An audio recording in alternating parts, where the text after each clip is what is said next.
How's it going, everyone? Hope y'all been having a really good day so far. My name is Ward, and welcome back to Sigmas and Gamers. And in a recent report, it looks like Nintendo has won the case against Gary Bowser, who is known for hacking Nintendo recently, and of course, he pleaded guilty due to his crimes, and in result, it looks like Nintendo has been rewarded $4.5 million, or so on. So, without any further ado, let's go ahead and dive right into this topic again. And then it starts off saying that Gary Bowser, a man that happens to share a namesake with Mario's greatest nemesis, has reached a plea agreement with the U.S. Department of Justice, which will see him pay Nintendo $4.5 million in damages. Whew, gotta say, that's a lot, man.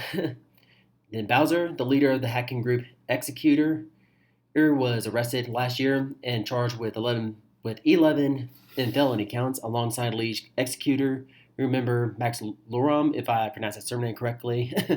But whatever, he's guilty anyway. So earlier this year, Nintendo of America filed a lawsuit against Bowser, and in that lawsuit, Nintendo alleged that Bowser and Executor had, in quotes, unlawfully manufactures and traffics in an unauthorized operation system called the SXOS and accompanying piracy tools which install it.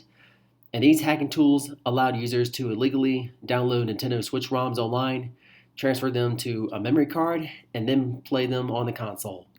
In a plea agreement shared by Torn Freak, Bowser admits he, in quotes, knowingly and willfully participated in the illegal enterprise from no later than June 2013 until his arrest on September 28, 2020. I gotta say, at least he actually owned up for his crimes. So therefore, the Nintendo Switch did not release until 2017, but Bowser and Executor have been selling tools for Nintendo systems for some time, offering options for the DS, Wii, and 3DS. The filing also states that, in quotes, the enterprise attempted to cloak its illegal activity with a purported desire to support homebrew enthusiasts who wanted to design their own games, but it continues that the predominant and primary design of the enterprise's products was to allow purchasers to play pirated ROMs. In addition to the repayment, Bowser might also face several years in jail for selling the hardware. Well, technically, from based on what I heard on this report, like on this recent narrative, it looks like he'll be serving 10 years in jail based on his crimes.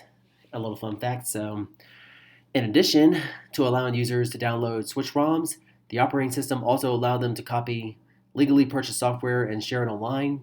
And Nintendo has long been known for going after pirates, but in fact, that Executor was charging for the software might have made them a much bigger target for the company.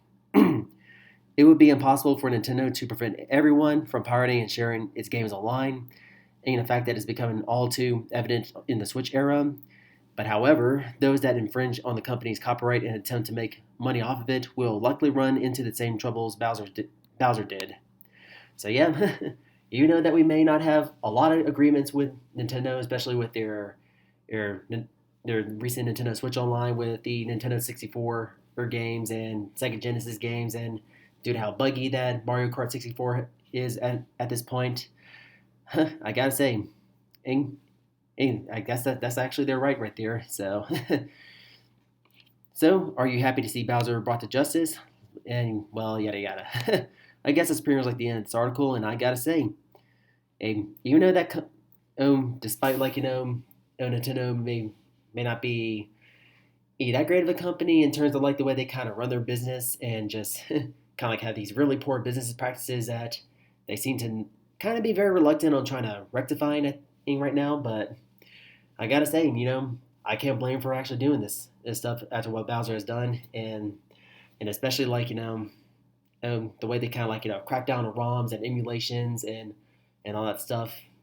If I gotta say, hey Nintendo, if you want to try to, sure you can actually stop this, keep on stepping on them, but they're not gonna go away. Like emulation and all these ROMs based on your properties are not going to go away. No matter how many times you try to stop it, it's just going to pop out like ants. And especially you can try to cut off the head of the Hydra, there's going to be more heads growing out out of it afterwards, and just and I gotta say, Nintendo, like personally, if you do not want to have this happen, constantly happen, just gotta listen to your customers, your fans, and just like give them the actual products, like make sure they're give them exactly what they want, and just kind of like go with go with it, because because the old saying, like the customer's always right and all that stuff, and then got a little notification, and just gotta like listen to the fans. But I gotta say,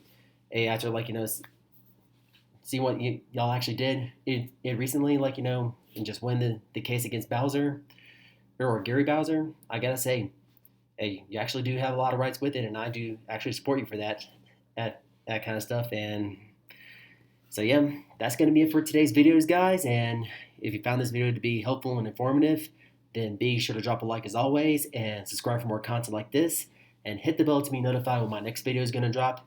And if you have your own thoughts or opinions based on this recent case with Gary Bowser being sentenced 10 years in prison and paying this outrageous amounts of money in damages, which it's kind of like hard to imagine how that's going to be easily covered and so on. Then go ahead and sound off in the comment sections below and get a discussion going. And thank you so much for watching. And as always, we'll talk to you in the next one.